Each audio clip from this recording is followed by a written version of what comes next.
Welcome. My name is Sarah Howard, Youth and Community Services Manager for the Daniel Boone Regional Library. Happy Tuesday evening and welcome to our lovely DBRL Zoom room.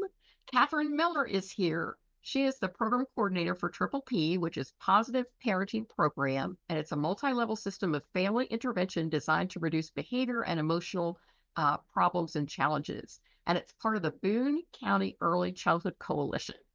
And this evening, she's going to be talking to us about setting limitations and boundaries. So if you have any questions, please feel free to put them in the chat and we'll get them to at the end. And I'm going to put a pre-survey link in the chat as well for you to fill out for the Boone County Early Childhood Coalition. So thanks for being here, Catherine. I will turn it over to you.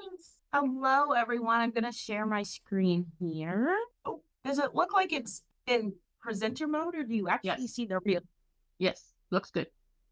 Okay, so today we are going to talk about boundaries and limits. And I am going to try to move my little screen here.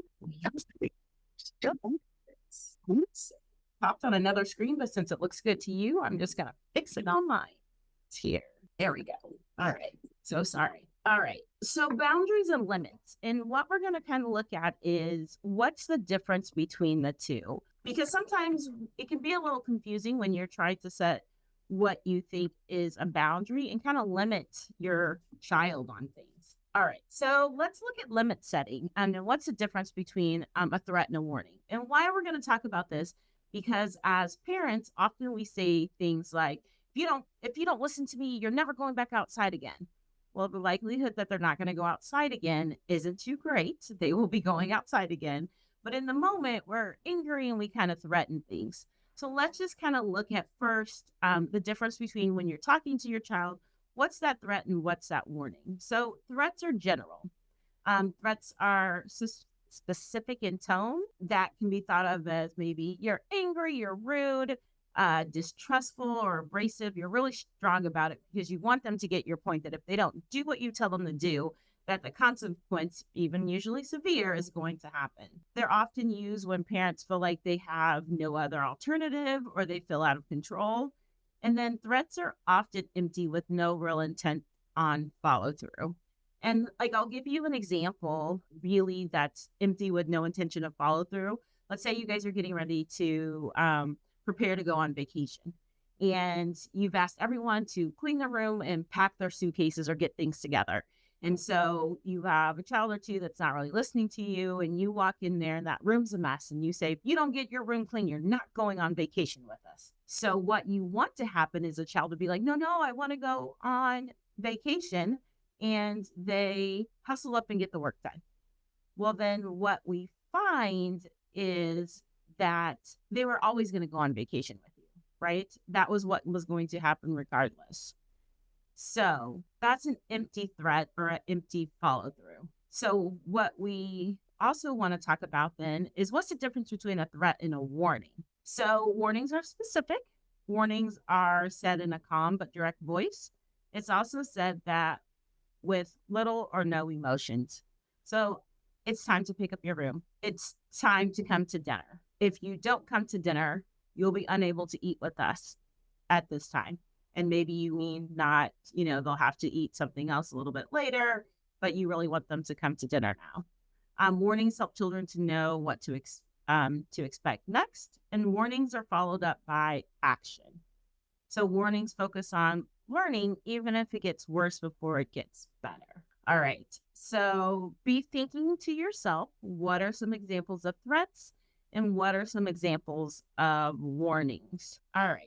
So I was asking what we think about threats and warnings. All right. So let's look at setting limits. And I have a little graphic on here. So and then kind of talking again about that threat and that warning. So threats come from a place of parent dysregulation. There is a lack of follow through. And all right. And then again, it's delivered harshly. The consequence is disappropriate to the offense, and it's meant to make the child feel bad. So you're saying to that child, you want them to do that. You are really pushing for them to do what you've asked them to do. So you put it's something extreme out there. And then when we talk about warnings, warnings come from a place of parent calm. It's meant to help the child understand rules or expectations. The consequence is related to the behavior. The this key one is really key. The parent follows through. All right. That is really, really important. The parent follows through. And then the goal is to give the child another chance. So that part is equally as important because even as adults, if we are having a hard day or we do something considered wrong, we want a chance to redeem ourselves. We want a chance to try to essentially try again. And so those things are important. And when we warn people, we give them a chance to change the behavior before we let it go. Before we give a consequence. So you may say something like, hey, I've asked you to clean this room. I'm going to come back in 15 minutes and I expect, and maybe you sectioned off this piece of your room to be clean. So before you had said, clean your room or you're not going on vacation. Well, we kind of talked about how they're probably going to go on vacation with you, but giving a warning, hey, I've asked you to clean your room.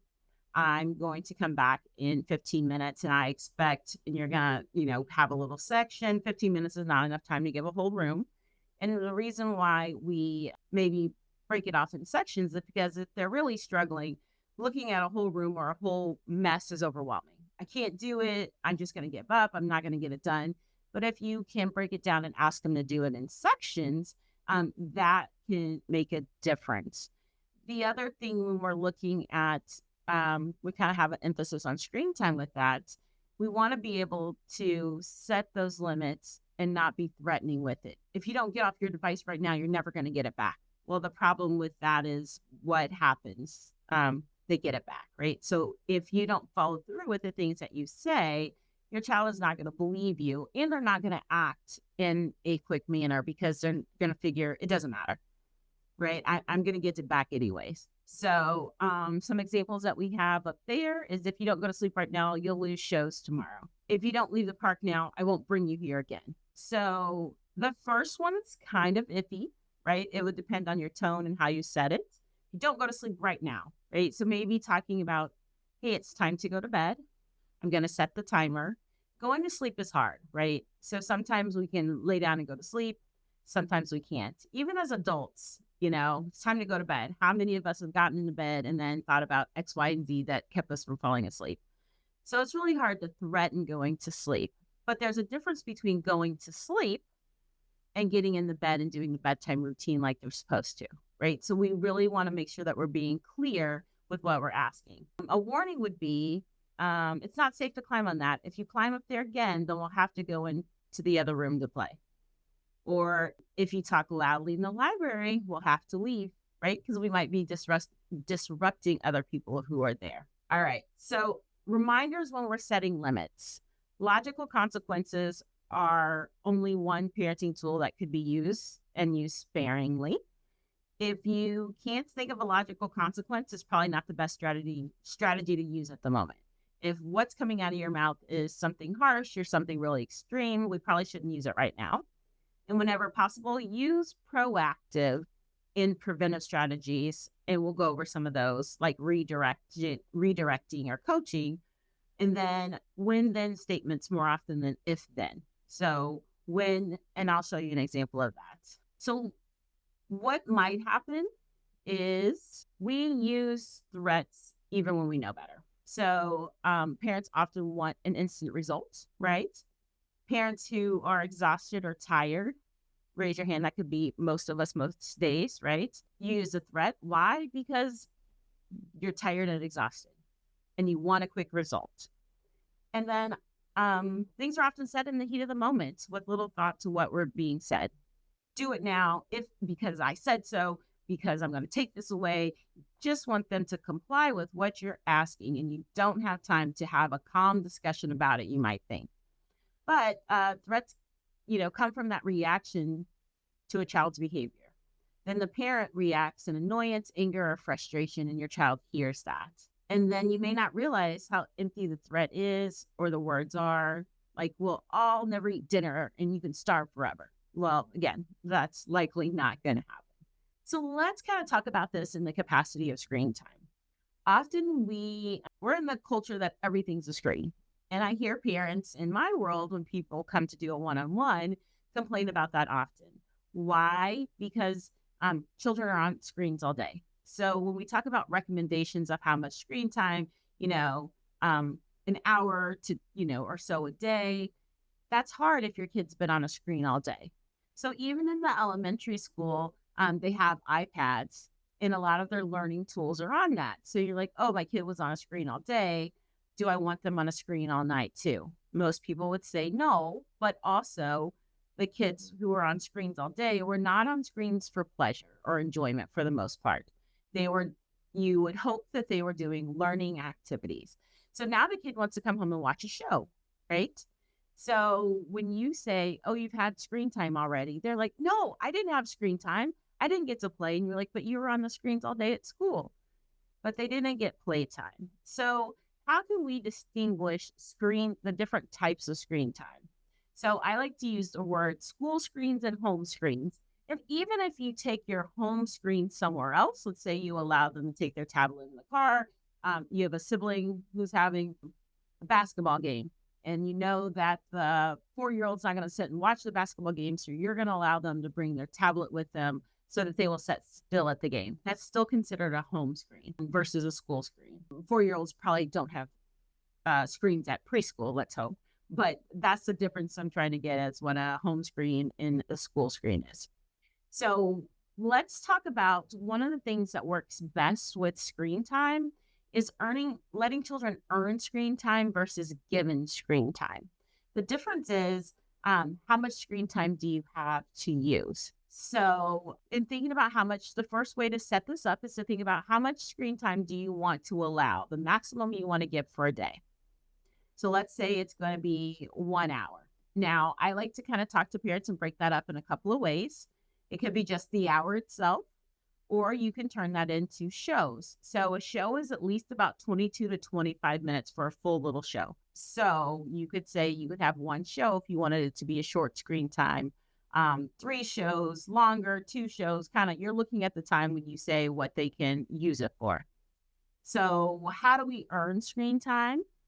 So a couple of ways. It can be things that there's a morning routine and they earn 5 minutes for each thing that they're going to complete. So you could have it set up that they can earn 25 minutes if they do their morning routine.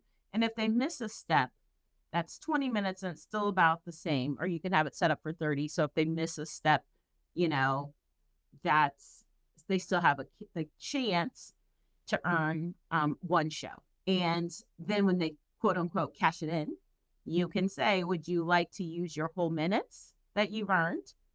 Or would you like to cash it in for a show? And then you look at seeing how much of a show is, how many minutes it is, and then that's how you would cash it in for a show. If they want to play a game, it's easier to cash in for just the minutes because they would get more playing time. So be thinking about that. How else could they earn home screen time? Maybe it's doing chores. If they walk the dog when they get home, if they feed pets, if they're helping with the dishwasher, whatever things that you decide that you want your children to do, and screen time can be a way of earning that. One of the things we do have to think about is your evening routine. So, do you have enough time for screen time? And that is really important because you don't want to set your household up for failure.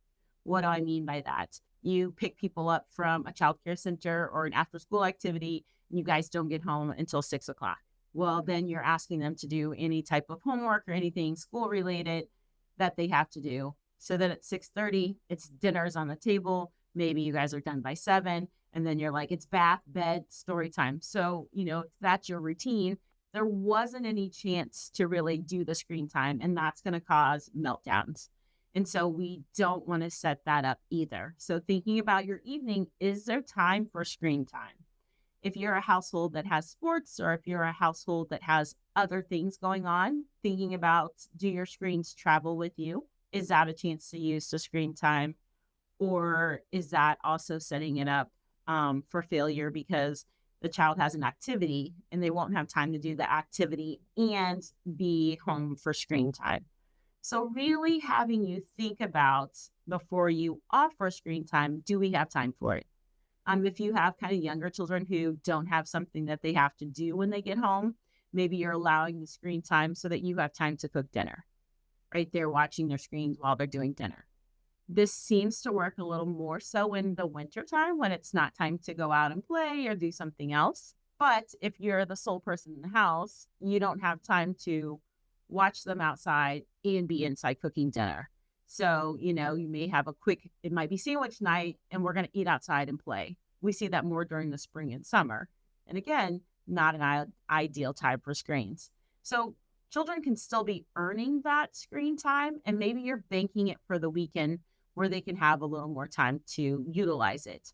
Or they know Tuesday, Thursday, we have gymnastics, so I can only get on home screen time Monday, Wednesday, Friday. What's important about this is that you communicate with your child the times and availability for screen time. If they're expecting it all the time, that makes it really hard, right?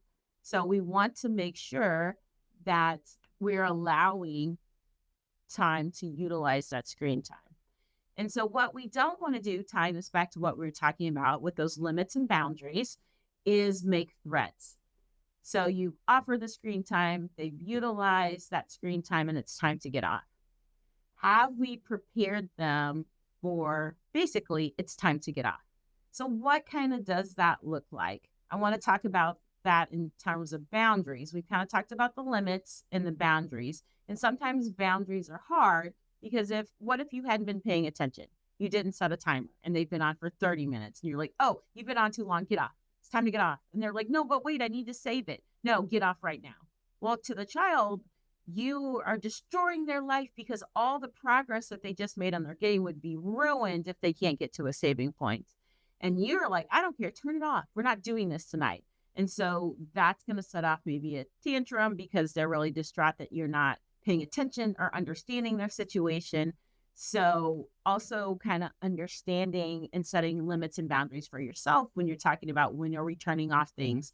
Are we giving warnings? You only have 5 minutes left. You might want to find a good saving spot. Those kind of things can avoid meltdowns and tantrums. All right. So why might you be struggling to set boundaries?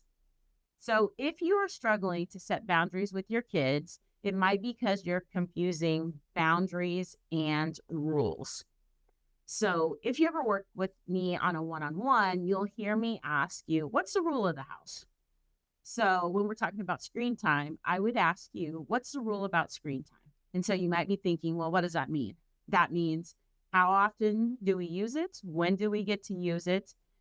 We talked about that time and cashing in time. You as the parent should already have those things in mind before you start to have the conversation with your child, because you need to set it up from the beginning about what are the rules and boundaries of being able to use your screen time. What happens if I don't get off on time? A lot of parents will say things like, well, you're not playing tomorrow. You're not playing screens the rest of the week if you don't get off now. Maybe you're a parent that can keep that, but that's really long for a child. And if you're tying screens to behavior, then I have no reason to have a good day tomorrow because you already told me I couldn't have screens. If that was my motivator and reward, I don't have any reason to do a good job for you tomorrow because I don't get screens whether I do a good job or not. So making sure we have rules and things set up. One of the things that I like to talk about is screen time, if you're earning it, is like a job. So if you go to work all day and you've earned your pay and then you make a mistake on your job at the end of the day and your boss said, hey, that's it, made a mistake, you're not getting paid, you would not go for that. You would be super upset, had maybe some choice words, and you too might have a tantrum, right? If you weren't going to get paid for the day and you just worked all day, you would be very upset. This is how our children are, right? If they've worked all day to earn screen time and then they have a mistake at the end of the day, it's unfair to say you get nothing out of it. So what I like to talk about is what you earn is what you earn. But if you have a bad day and you're not going to allow them to utilize what they've earned, you bank it. So you don't lose it, you bank it. So we would say something like, oh, Erin, you've really had a rough day today. I see that you had a good morning. You were able to earn some screen time, but you really kind of struggled this afternoon. And it looks like your teacher said you hit a friend. I can't reward you with screen time tonight when you hit your friends because we don't allow hurting. So what we're going to do is it looks like you earned 20 minutes of screen time this morning. And I'm so proud of you for that. And we're going to bank it. And then you'll be able to use it at another time when we've had a better day. So we're still adhering to the rules of the house, right? We hurt someone, so we're not rewarding the hurting. But they did have a good morning. So we praise that they had a good morning and we allowed them to bank that time. So another thing that we would have is a way that we bank it. So how are we keeping track of the time? Paper and pencil work well, something stuck to the refrigerator, and we're just, 20 minutes plus 20 minutes plus 10 minutes, just an add up. And then on the other column, if they use it, so it might say, they've earned 40 minutes and then they choose to watch a show. So they are on the other column, it says minus 25 minutes. And then you would write how much time, again, on the left-hand column that they have left. So you're teaching them that this is what I have, this is what's gone. This is what I have, this is what's gone. So they know they can walk up to the fridge and look on the fridge and be like, oh, I have enough for a show. I might want to ask if I can use that tonight. Or if this is a screen time night, I know I have enough for a show. One of the things that I always say is that if they're asking for a show, they cannot watch a show if they do not have enough time banked for that show. Most people can't sit down and watch half a show. So they're getting into it. They only have 15 minutes. They're getting into it. This is a 25-minute show. And then you're trying to cut them off and take that screen time away from them in the middle of the show. It's not going to work out well. And we're just setting ourselves up for failure. So making sure that they have enough time banked for a show. Now, if it's a game, so sometimes parents ask me, if it's a game, can I give them those 15 minutes? Here's what I say. Can you and your child really get off in 15 minutes? That's not a lot of time. If it's enough time to get somewhere. So, you're going to allow them to take it in the car while you drive to a place. And then it's about 15 minutes. You're going to let them use it and then they're going to get out and be done. If it's doable, then yes, but you have to know it's doable and you can't over reward them. So they had 15 minutes, but it's a 30-minute ride. So you gave them 30 minutes. Now, do most small children know or understand? No, they won't have that sense of time. But the older they are, and we're talking, 5th grade on, they know that was more than 15 minutes. They may even have a watch. And so you don't want to set yourself up where you're giving more than they're earning. So kind of think about that. All right. The next thing that we want to talk about is, do you have control? So boundaries are about what you do, not what your child will do. So a boundary is something you as a parent have control over, or you as the guardian have control over. And if you're asking, but how do I get my child to do X, Y, Z? Then you're talking about a rule. You're talking about how to control them. And that's not a boundary. Boundaries are about safety and well-being. They let kids know exactly what we will and won't tolerate. That would be an example of the hitting, hurting that I just talked about. That's a boundary. We do not allow hitting and hurting in our household, or we do not allow hitting and hurting, period. Doesn't matter where we're at. Why would I say household, or why would I say a terminology? Because if your child is in a sport such as Taekwondo, we do allow hitting or kicking and hurting, right? That's part of what they're learning. That's a controlled environment.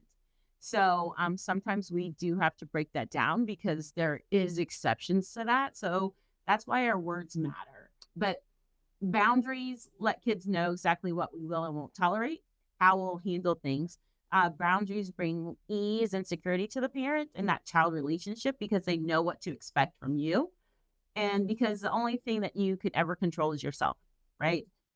Even the best parenting, children can make the worst mistakes. So you have to just make sure you've set them up for success in the best way you can and realize that sometimes mistakes are going to happen. And that doesn't mean you're failing as a parent. It just means your child needs more opportunities to learn how to handle boundaries and live within the boundaries. So trying to control your child is a recipe for frustration and conflict. So I just want you to think for just a second about yourself. Do you have boundaries? And kind of what are those boundaries? And do you have rules of your household? So one of the things that I will often say is, what's the rule of your house? What's the rules of this? And it sounds like, oh, I don't want to have all these rules. Well, if we don't have rules, we don't know how to govern ourselves accordingly. So we should have some rules, family household rules. So, I mentioned no hitting, hurting in our family. We may have rules about homework. We may have rules about like that screen time, those kind of things. But what are our boundaries and what kind of things are tolerated and what's not? And so again, that hitting, hurting is a boundary, whereas a rule would be you come in the house and you take your shoes off and leave them by the door. So understanding kind of those two things and talking with your kids. Oftentimes we don't set up those rules and boundaries ahead of time, and they're making them as we go along. And that causes frustration. So if you came into your job and there's a new rule or a new, boundary every day, that would be quite frustrating. You'd like to know the rules ahead of time so you know how to govern yourself. Well, that's the same with our kids. Being able to set the rules up and have boundaries. Your children know when they go to school, there are things that they can and cannot do, and most of those things do not change. And so you can have multiple rules and boundaries based on where they're going to be. So rules may look different when they go, if you're a co-parenting household, rules may be different at one household than there are in the other. And that's okay. But maybe you have discussed boundaries like that hitting and hurting. We don't allow hitting and hurting of people when we're angry or at all. And you may talk to that other co-parents and say, hey, I'd really like, to discuss if this is something that can be a boundary of both households. If you can't have that type of co-parenting situation, children are resilient and can bounce from one set of rules to the other set of rules. We see them do it from school, right? Your school rules and your home rules are often not the same. And children can bounce back and forth between those things and be functional. So don't think just because they do something different at the other parent's house that you have to carry the same rules. That's not the case. So backing these rules back up to technology, defining what screen time kind of looks like and what types of screens there are. So I kind of define screens in, I told you 2 different ways. So a show or a game. So sometimes parents will say, but what if we have a family night and we're going to watch a movie together? Do you count that as screens? So it is a screen, but it doesn't usually count against the child, right? You guys have decided that that's something you guys are going to do as a family. And so that shouldn't take away something that they've earned to be utilized for themselves. Sorry, falling off that chair. So think about, it's okay to have different types of screen time and utilization of screen time. So if you guys are going to have family movie night, everybody's done well, and it's a reward you want to give, absolutely fine, right? Absolutely fine. But what they've earned and what they want to use for screen time is kind of totally different and separate for that. So be thinking about what's your rules about screen times. Why can we use screens? Is there a time limit? So when we're talking about the tweens and teens, what's the rules on utilizing your phone and getting off your phone? If you have parent controls on it, it may be easier for you. If you don't, where does the phone go at night? Do you allow them to keep it in their room? Is it plugged up in the living room? What happens if they break that rule? So let's say it's 8:30 and you say it's bedtime, phones need to be plugged up in the kitchen. So everybody comes and plugs their phone up and goes about their way. You happen to get up at midnight to get a drink and you go into the kitchen and one of the phones is gone. So obviously that child broke that rule. And have we talked and have we discussed what happens to what happens to the phone when the rules are broken? That's probably really hard. And I say that when we're talking about the tweens and teens, more so the teens, is parents have become reliant upon phones. It's how we communicate. Do you need to be picked after school? What's going on? And so when you're going to take that away as a consequence, you got to hold fast to that and realize you're not going to have communication with your child. That can become hard. If you have a kid that you want to pick up and you want them to let you know when the sport's done and then you'll come, well, if they don't have that phone, they can't do that. And that's frustrating maybe to you because the coach doesn't let them out on time and you don't want to come set for 20 minutes. But if you said, I'm going to take the phone away, if the phone is ever taken out of the kitchen before it's supposed to be, then you have to hold fast to that. So sometimes our rules can be inconvenient as parents, but you must follow through so that your child believes you. So as we get into teens, I often get asked this question, um, when do I stop monitoring their phones or their apps or their whatever? Now, that is most definitely a parent decision.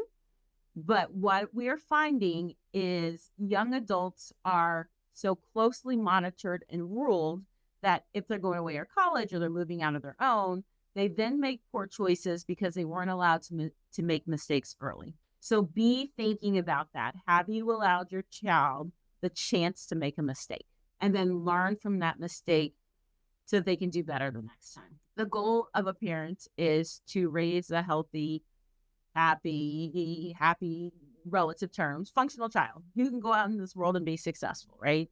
That's what the majority of parents want for their children. And so how are you teaching them and allowing them those mistakes? And so if you're guiding their every move while they're younger and they don't get a chance to make mistakes, then they'll make them when they're later in life. And sometimes it can be far more costly later in life to their life than if they made the mistakes earlier. So give them the opportunity to make mistakes. But also making a mistake when you're younger allows you the opportunity to learn how to not do it the next time or how to learn from that mistake. We talk a lot, this has like not technology, so to speak, but like the opportunity to have discussions and have open dialogue with your children. So you want to set up the back and forth where there's respect. And if you've had boundaries and rules and stuck to that, your child can trust and believe you. And so when they have a problem later in their life, may not be related to technology at all, they've had open conversation with you and they can trust you that I can go to my parents and tell them what's going on or what's wrong, what's happening in my life. So that's why these rules and boundaries are so important to have. So while we're thinking about this, I want you to think about, let's check ourselves as a parent. What does that look like? So listen to yourself as you interact with your children. What's your tone? How are you talking to them? If you're saying, I want you to respect me, you also have to respect them. And respecting children looks like talking to them in a tone and a manner that you would want to be talked to or spoken to. Are you giving warnings or are you giving threats? So how do you interact with your children? What are the things that you say? How do you have conversations with your children? Are you giving empty threats? Again, those things that you know you can't follow through with, but at the moment you're having those kind of conversations and having those kind of interactions. So I kind of want you to just think, do I have rules? Do I have boundaries? Are my children aware of those rules and boundaries? And a lot of times people say, yeah, they know. But when did you really have a conversation or dialogue about it? Is it something they were just supposed to pick up along the way? Should they have learned from a mistake that happened before, so they should know better this time around? How do we set up rules and boundaries? It's never too late to start again. So what does that mean? You may be thinking, it's okay to have a family meeting. Call everybody in and say, hey, I want the rest of, it's a new year. I want things to look different kind of as we function as a household. Let's come together. We're going to have a family meeting. We're going to talk about some rules and boundaries of the house. It's okay to start again. It's okay to pull people in and say, let's get some rules and boundaries established, especially if your household has been struggling. If they're not struggling, if your household's not struggling, but you guys just don't have these things set up, it's a great time to go ahead and start them. And any time is the best time, right? We all need to learn to have rules, boundaries, and limits in our lives. So I want to talk to you for just a minute about my other services. So these services Sarah mentioned are provided by the Boone County Children's Services Board, and they're free. So of course, these library things are free, but if you'd like a one-on-one session, so you've been thinking, I'm not sure how to set up boundaries and limits. I'm not sure how to have this conversation with my children. I'm not sure what to do, or I have a problem that I'd like to work through, you can contact me. It's millercat@missouri.edu. There is a phone number there as well. It is easier to email than to call. because sometimes we're out of the office doing visits, home visits, things like that. So it's easier to catch us by email. But I am able to work with you as long as you live in Boone County for free and work through those services. You yourself meet with me, or you and a spouse partner meet with me, and we work through whatever you'd like to work out. Usually it's about 4 sessions. There isn't a specific time on it, but what happens is you come in, we discuss what change you want, and then from there, we make a behavior change plan. And so you go out, work the plan, you come back, you tell me things that went well, and then we talk about things that could have went better. And we kind of work this plan until we have a change of action in the child or children. And once we have that, we'll check in by email. And when you feel like, no, it's good, then you don't have to see me anymore. There isn't a certain stop or start to it. Some people ask, is this counseling? Nope. We're working on a behavior change, right? So if we need to talk about things that happened or worked up to this, we can, I can get your referral to do counseling while you still work with me. If we decide, behaviors are something that need to be med managed, I can connect you with Bridges in my building. That's in schools, how you can get med management that may get you in sooner than, it's about 6 to 8 weeks to get in to see a mental health professional around right now. So we do have partner agencies that we can get you set up with that can help navigate that. All right. What kind of questions do you have for me? I will stop sharing and Let's see. Someone's asking about Callaway County. Do you know any services in Callaway County like you, so to speak, like with County, like me, not County Early Childhood Coalition? no, and free resources are harder. But if you want to email me, I can, and give me a little more detail about what you're looking for, I can then refer you to some services. But at this time, we don't have something that mimics my services, and that's free in your area. Only other thing I see is about the screen time question about the 2 and 3-year-old. I didn't see it. I'm sorry.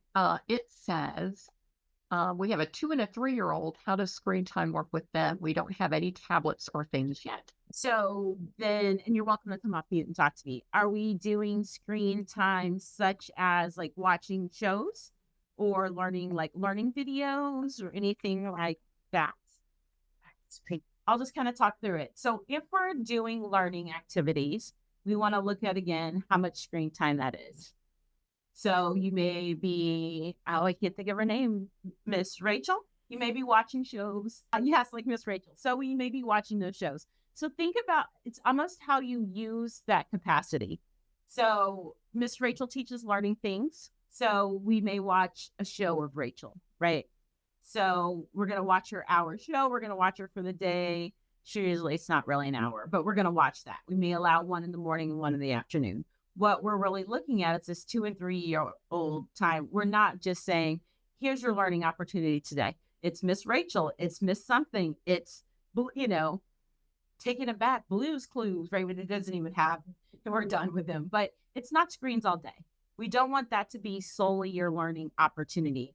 We want you to still work with things like books. We have children who are entering kindergarten that no longer know how to turn pages of a book. They're losing those skills. We have kindergartners that come in and don't know how to cut paper because they never had a pair of scissors in their hands.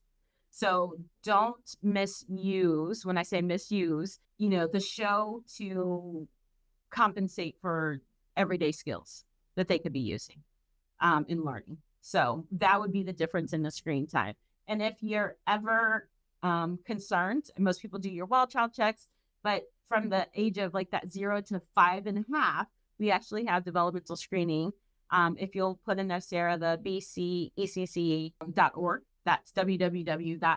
You can go on there and actually, again, free developmental screening. So you can see that your child's on track. Most of the time you do it at your pediatrician's office, but once it gets to yearly, it's only 2, 3, 4. And we have some in-betweens that can help you monitor a little more closely. And that's also a free service. All right. Absolutely great. That sounds good, Courtney. And what if so? I got the website in there. I got Catherine's email in there again, so you guys can email her directly. Catherine will be doing things live, so to speak, in person in March and April for us. So keep your eye out for those, and let us know what we can do for you and what you're looking for. So, Absolutely. thank you so much. Thank you guys. Thanks for coming. for coming. Yay!